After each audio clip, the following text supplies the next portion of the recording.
for the text of the songs, they were usually from poetry of earlier times. Some of the poems that are in the songs date back as far as 275 BC, and that type of way old stuff is called pastoral poetry. The music was not performed by professional singers for concert hall use, but by wealthy and well-educated nobles who regarded this music as a form of self-entertainment, especially banquets and feasts. They just kind of sat around a table and sang for fun. Okay, well, our next song is called Come Again, and it's an English magical. Absolutely. You're more comfortable here. It's okay. Thank you.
Next, we have another English madrigal, Go Now, My First Love.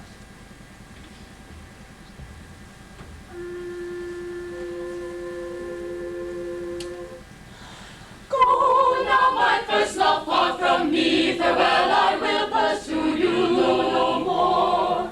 True happiness was not to be, and that is what a lover lives for. Farewell, yours I plainly see. Come now to never see my treasure. Treat me with tenderness so kind. Come and love me beyond the measure. Hallelujah, my pleasure. Kiss me, dear, may we true love find. Kiss me, dear, may we true love find. Farewell, yours I plainly see. Come now to never my treasure. Treat me with tenderness so kind. Come and love me beyond the measure. Hallelujah, my pleasure. Kiss me, dear, may we true love find. Kiss me, dear, may we true love find.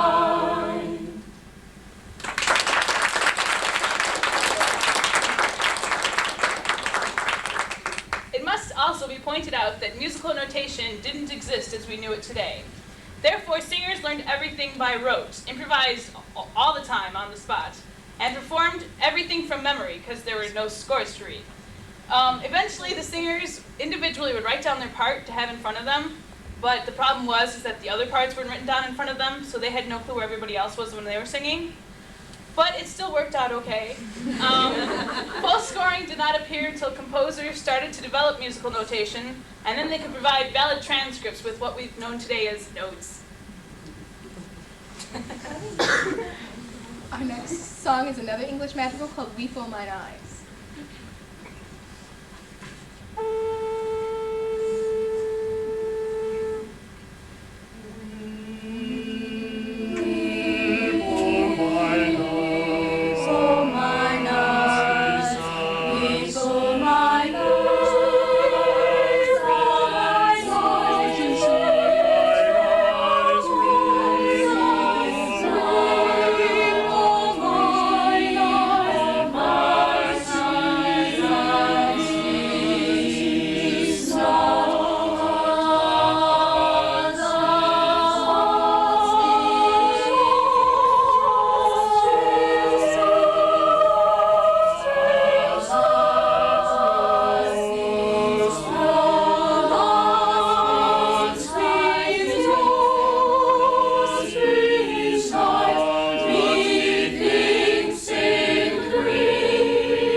German madrigal called Tanzen und Springen.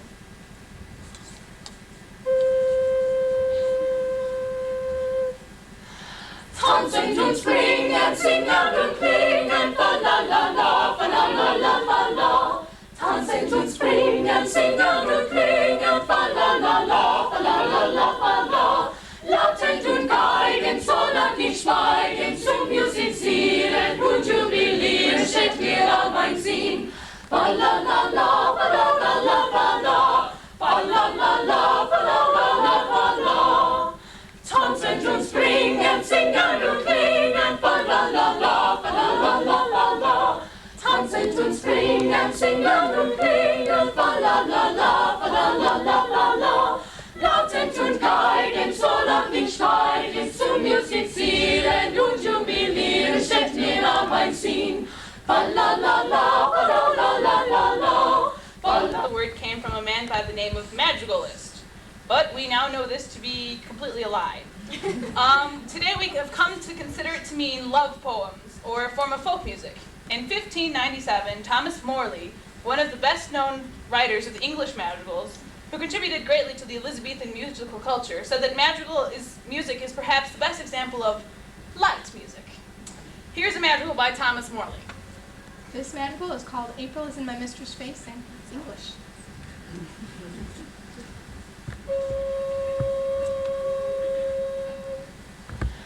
April is in my mistress' face. April is in my mistress' face. My mistress' face. April is in my mistress' face. And July in her eyes hath placed. And July in her eyes hath placed.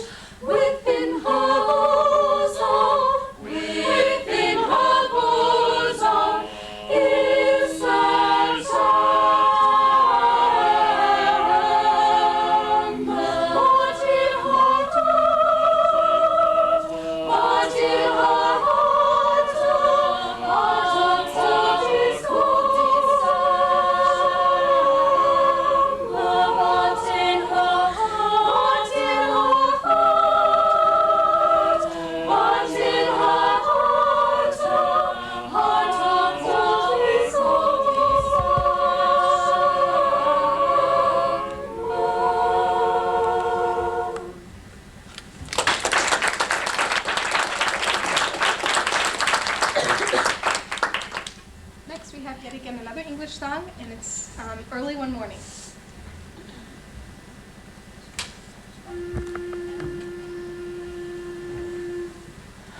Early one morning, just as the sun was rising, I heard a maid singing in the valley below. Oh, don't deceive me, oh, never leave me. How could you use a poor maiden so? Remember the vows that your baby made to marry. Remember the vow where you vowed to be true. Oh, don't deceive me, oh, never leave me. How could you use a poor maiden so? Oh, gay is the garden and fresh are the roses I call from the garden to bind on my brow. Oh, don't deceive me, oh, never leave me. How could you use a poor maiden so? Thus sang the poor maiden, sorrows bewailing. Thus sang the poor maiden in the valley below. Oh, don't deceive me, oh, never leave me. How could you use a poor maiden so?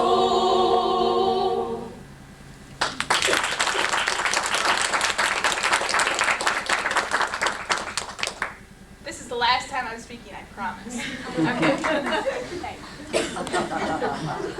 No comments from the peanut gallery, please. We now come to the structure of the madrigal. The harmony is clearly rich and contrapuntal. This means that each part has a melody or melody style on all its own, so it's all going in different directions. Normally there are 4 parts: the soprano, alto, tenor, and bass. And yes, sometimes these parts break down into 2 separate parts, so it's kind of like alto 1, alto 2, and so on. You also notice that the parts carry on different rhythms at the same time, and so the words are not always the same, nor together at the same time. And this usually poses a challenge for the listener, and especially for us because we have to sing it, but because it gets difficult to follow each individual part, it's just kind of all mushed together. And before we conclude, we'd like to thank you all for coming. We hope you enjoyed the performance, and we now leave you with our final selection, which uses examples of syncopated rhythms. Okay, our last madrigal for you is an Italian madrigal called Voria che tu cantas.